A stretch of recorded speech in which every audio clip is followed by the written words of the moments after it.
Oh,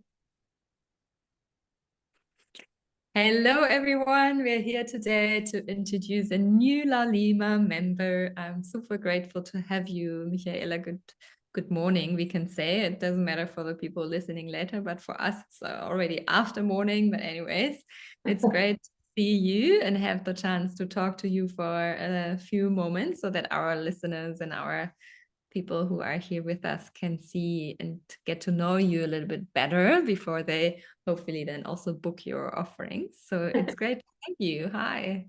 thank you so much. Thank you so much for having me and for opening up the space. As I've said, I think that what you're doing is absolutely incredible, and I truly honor it. I think it's so important to create a community of practitioners and to have a space that people can search and seek and learn and grow. So thank you so much for having me. I'm truly honored. Yeah, it's for me it has been such a ride for me as well, like for every one of us, having a vision and then how do I orchestrate everything. And I'm so grateful because now it really feels like it's coming together and more people like also you are joining, and it really feels starting to be a collective and even globally now. So yeah, I'm super grateful. Let's start. So maybe you can talk a little bit about you. Like what, I don't know whether I even said your name right. I'm sorry, as I'm German. I always everything in German. So maybe you can just introduce yourself shortly, and then also include like how did you end up doing what you're doing right now, and how your journey has been, and yeah, just share a little bit about yourself. Course, I'd love to. Well, hello, thank you so much. My name is Michaela. You did pronounce it right. I am a shaman. I have been on a journey of a lifetime, coming back to myself and remembering everything that I was taught to forget as a child. I think it's a huge part of our growth is that we are born with all of the wisdom and knowledge that we do have, all of the light that we possess, and slowly but surely we just have these layers that are put onto us of who we're supposed to be and how we're supposed to act. And it's just been a process of just peeling back those layers and finding my own light and my own power, and just bringing it here to share and to give and to be of service. So I'm very grateful for that. It's been a beautiful journey. I mean, with healing, as you can imagine, it's wild and it's extremely circular and full of waves. I actually had a conversation with a friend today about that, about how healing is never linear. And in fact, if you were to think of a wave, how boring it would look if it was straight, and how beautiful it is to be a curve. So it's sort of how I approach healing and how I approach everything that my clients are coming to me with as a type of journey of their own. So about me, I am,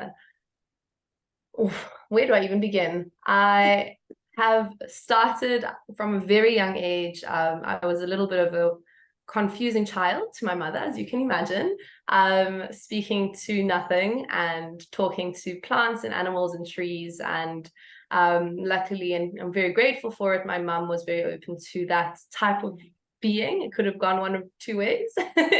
And for one, my dreams were where my messages were stored and where I communicated most with my ancestors and my guides.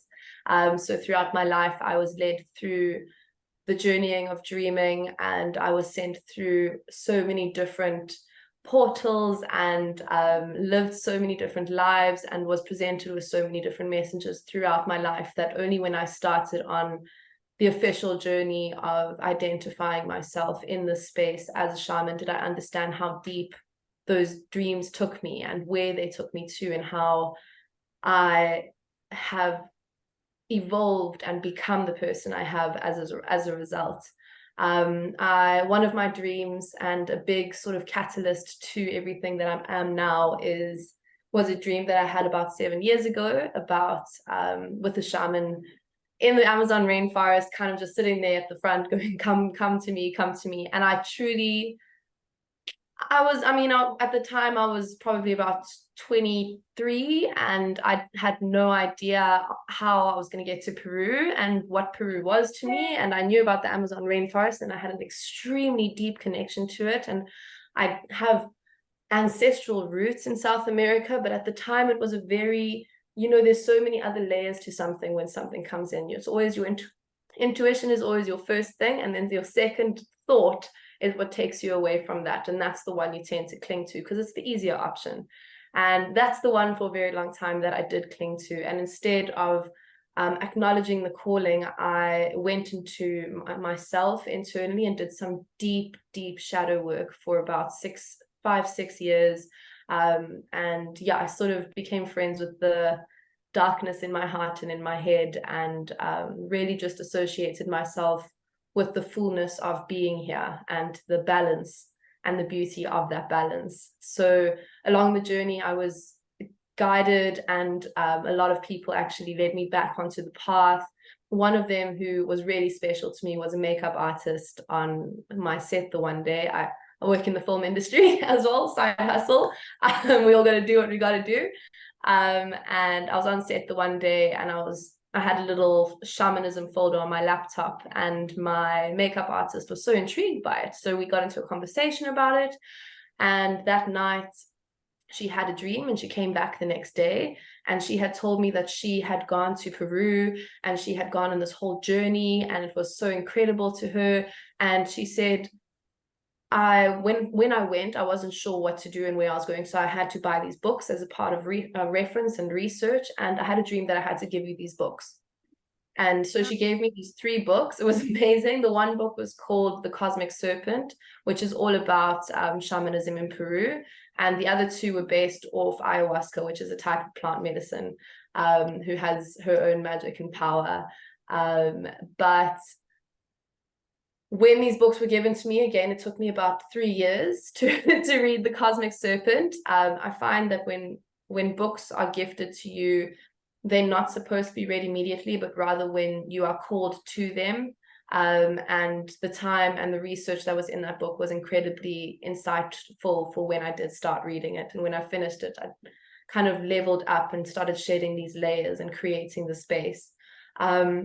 I then slowly got into holding space and going to ceremonies. I went to a sweat lodge that also changed everything again, because it really brought me back into my body. A sweat lodge, if you don't know, is about being in a hut, probably about just like a waist deep off the ground, where you sit with a bunch of people in a very, very enclosed environment where there's no air can go out.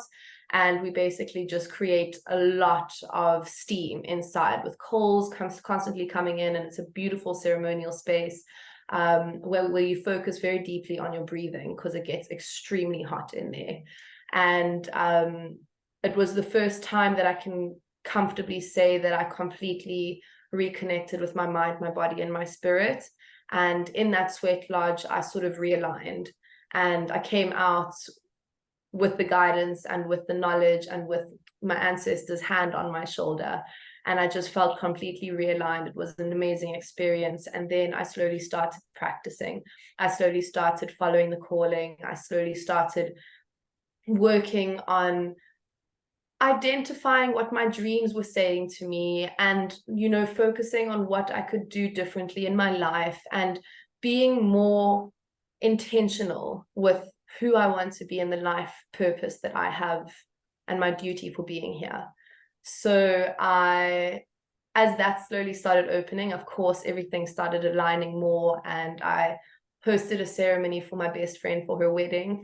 We had a little bachelorette, and I hosted a women's circle ceremony for her, and I was just called to it. And I was in such a comfortable space with all of my friends who I love so dearly around me, that I felt comfortable to come into my power a lot more. And so I held the ceremony. It was absolutely incredible, and I couldn't wait to do another one. But then I got into the space where I was watching all these practitioners who were so powerful and so incredible in their right, and doing so much incredible work, that I almost felt intimidated that I was only being guided by my intuition. And as much as I can tell people that my ancestors are always with me, and my ancestors and your ancestors work through me, because I'm the anchor. I'm the anchor that gives you the messages you need to hear from the guides that you aren't listening to. And I'm very confident and comfortable in saying that now, but it's taken a very long time for me to feel that way. And so I kept searching outward and kept trying to find places where I could learn and grow. And I spoke to different practitioners, and I asked if there's a way that I could get more insight, and asked, and I actually ended up meeting up with a friend of mine who's a Sangoma, and we did a bone reading. And in the bone reading, he said to me that my ancestors were, again, they're so funny, these guys, hey? But my ancestors were saying that all the power that I'm searching for outward is, in fact, what I need to find inward and what I hold within me. And it's so true. And it's a huge theme of what I do in my practice, is that nothing you need, you'll find outward. Everything you need is within you. You already have all the power. And just like we were as children, it's a case of remembering who you are. And that's something that came to me with so much magic and so much power. And it projected me onto my path back onto Peru. And after a very long time, I eventually made it to Peru. I eventually got into the Amazon rainforest, and I met with the Bora tribe. I met with the I can't actually remember all of a sudden. Oh my goodness, my nerves just got the best of me. But I met with the Shapipo tribe, and I danced with them, and we did incredible ceremonies, and I learned so much about the shamans there. I worked at a place called Spirit Quest Sanctuary. It's a shamanic sanctuary in Peru that taught me so much about who I am, taught me about what shamanism is and what it is to me. And I was sent on this incredible journey, and I learned about what my duty is and what I am supposed to do and what my ancestors before me have done, and how I can be of service to the world we live in now. That when I came back, I came in with full confidence. I came in with such a powerful message, and I am here to share it, and I am here to do everything I can to heal for the good of all.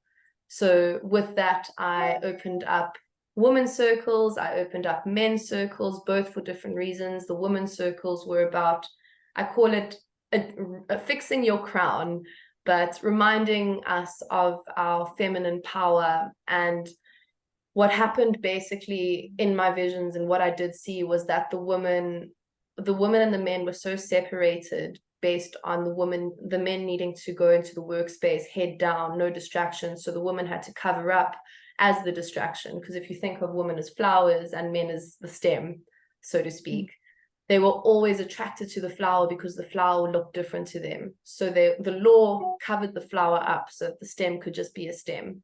And it confused not only women and men's attraction to each other, but it also created a misidentity of who they are as people, and created this exterior validation instead of actually searching inward and finding that validation and that love and that understanding of yourself for yourself. It became a deep need and a cling to find that validation and to search outward for love and for compassion and for empathy. And as a result, the masculine and feminine within us created a toxic relationship.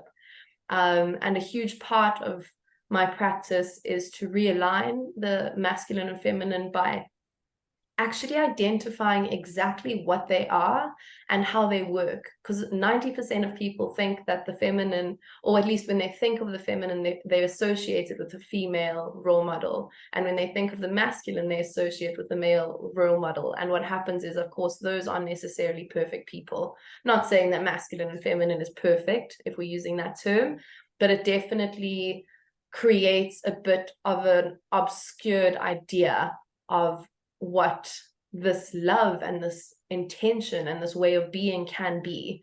So with my practice and what I have been called into in the space is that I help you remember who you are. by realigning you with your mind, with your body, and with your spirit.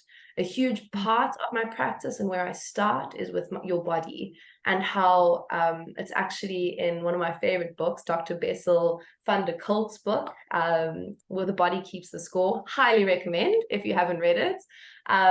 But he speaks about body disassociation, and he speaks about how when you are in a traumatic situation, your mind might leave and escape. And it's actually Gabor Mate even speaks about it, and he speaks about attention deficit disorder, and that's how it's actually a trauma response, because you don't want to be in the situation, so you escape it. But your body is there, and your body grabs onto that trauma. It holds it all in, and you don't realize, but because you don't remember the situation, but you have that trauma within you. And a large part of what my practice is journeying to find that trauma within you and to help you heal from it. It doesn't necessarily have to be a conversation. Sometimes with my clients, we just sit in meditation and I go with their permission, and that's why I do ask for them to have an open mind and an open heart with everything I do, because I can only meet you where you allow me in.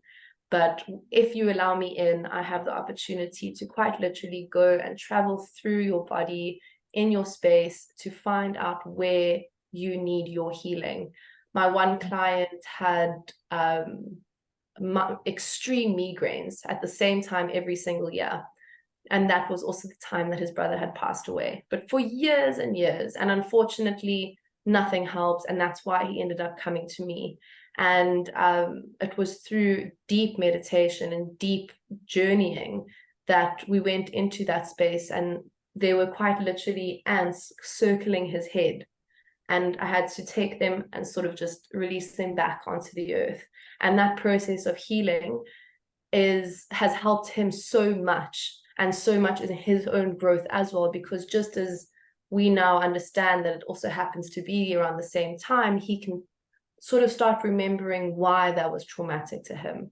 So it's that remembering and that holding on to trauma without realizing, and actually acknowledging the trauma and moving through the trauma and letting go of its hold on you. Because a lot of people find an identity through trauma, and they actually don't want to let it go, because then they don't know who they are.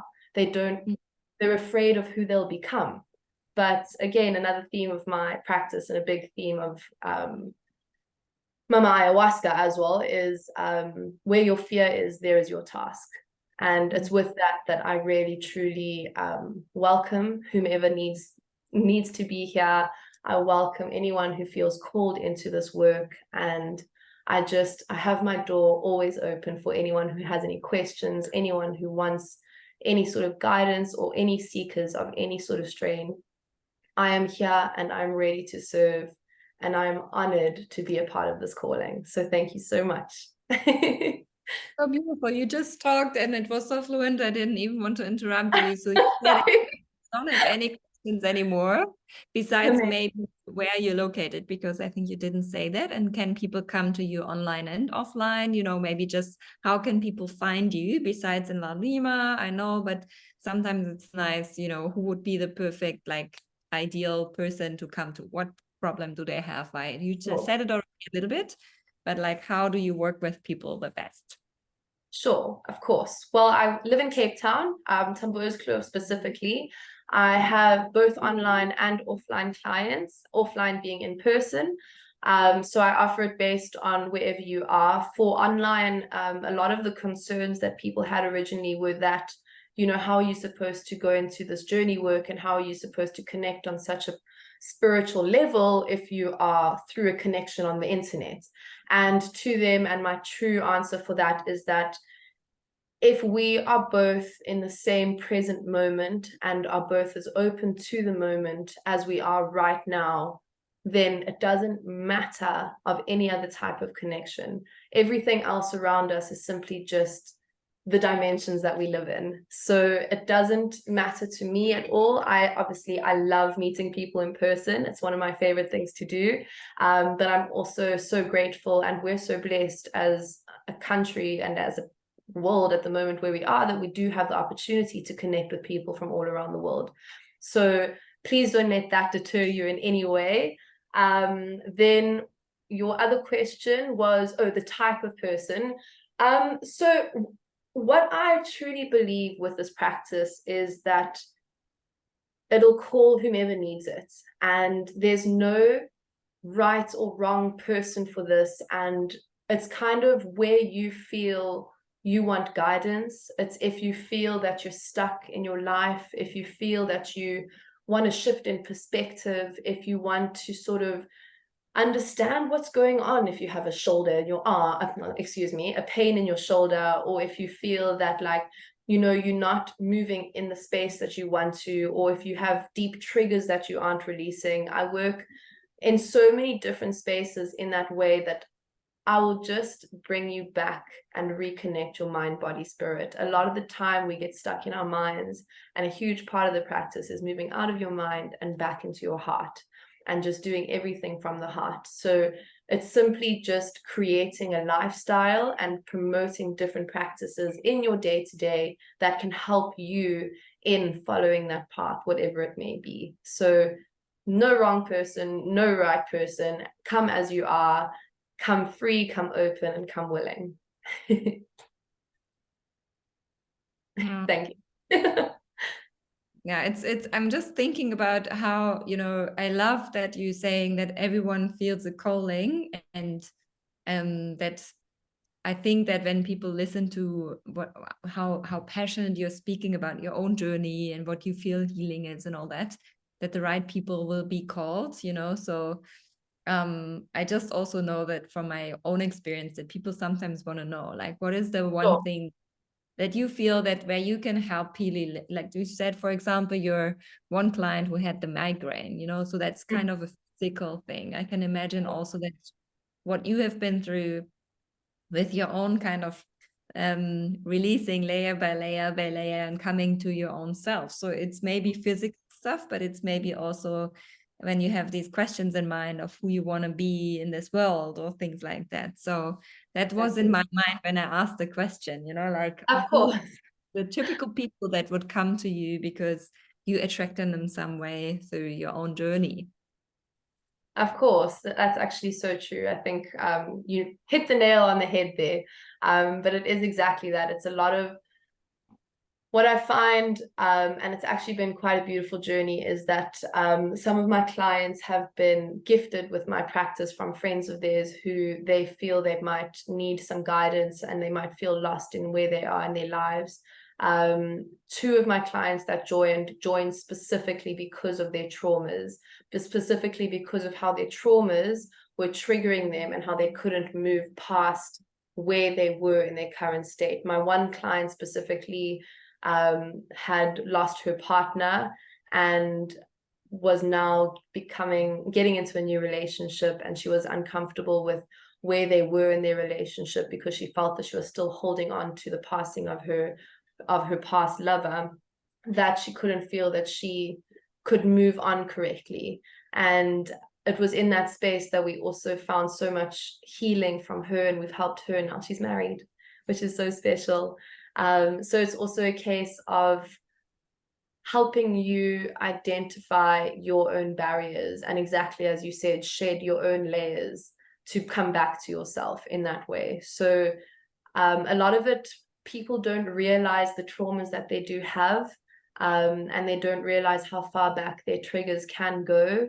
A lot of the time people start their healing and rip off that first layer, and they're like, there you go, I'm healed, everything's fantastic, let's go on a walk, let's go live our best lives. But they don't realize that, if it's my favorite saying, it's from Shrek, one of my favorite movies, but it's how ogres are like layers of an onion, and as you peel those layers back, there's a deeper, stinkier layer underneath that you have to peel back, and you have to keep going until you get to the core. But if you stop before you get to that core, you're going to be left with more pain, you're going to be left with more confusion. And the whole point of journeying through the space is really getting to the core of your trauma. Why is it sitting with you? Why do you feel that way? Where is it coming from? And what do you still need to learn from it? How can we help you let it go and move into this new version of yourself, so that you can get married, so that you can get rid of a migraine so that you can step into this newness and become the best version of yourself. I call it just reigniting the fire in your chest. So beautiful. Yeah, that was perfect. Thank you so much, Michaela. I'm really glad that you joined us and that people can now find you through LAULIMA, and hopefully, you know, there will be many encounters where you might support people in their own journey. So it's wonderful to have you. Thank you for your time and speaking to me today. Thank you. Thank you so much, Danny. I truly appreciate everything you're doing and for your time and for everything that you are creating. And I'm so grateful and so honored to be a part of this. And yeah, let's keep doing this for the good of all. Yeah, exactly. And see you in the next practitioner call. Yes, see you soon. Bye. Bye-bye. Bye-bye.